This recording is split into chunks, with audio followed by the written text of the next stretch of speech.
We go to Westmoreland now, where the police are searching for the killers of 2 farmers who they suspect were abducted and then murdered. The men, who are both goat farmers, were attending to their animals when they were taken away.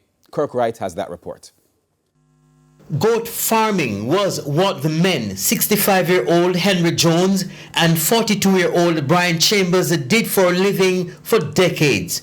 Every morning, they would leave home as early as 6 to take their animals into nearby bushes to graze.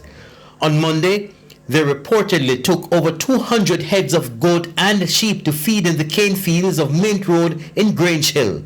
The men would usually return home by midday, but when some of the goats showed up without them, family and friends became suspicious and went searching. So after they cover the goat them, after that we see what sheep goat run back in and come straight in.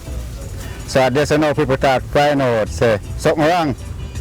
So everybody, enough 5-6 people in the community go search, and they go search, then find 3 ram goat and 1 year goat back King Valley side, tied up in our grass. Only some of the animals were found. The ram goats were missing. That was late yesterday.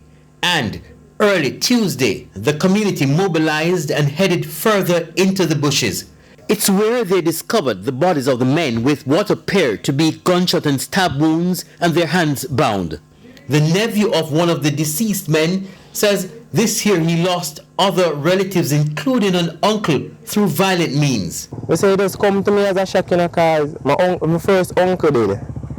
When 3 man them come, when 3 man them in a Grange Hill, they said they do on a crowd, and him just go and did this to one, and my father dead since here. It just numb right now, I don't know how to feel.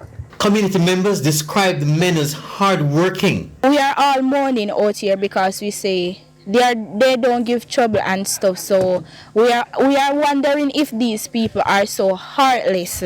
If they couldn't just tie them up, beat them and let them go. But some people say the one that name saying he just not give out. He just not making goat them go so. He even if the goat sick, he feel like say him sick too. He love him goat them gone to bed.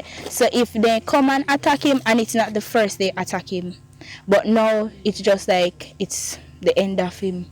The police have launched an investigation into the incident.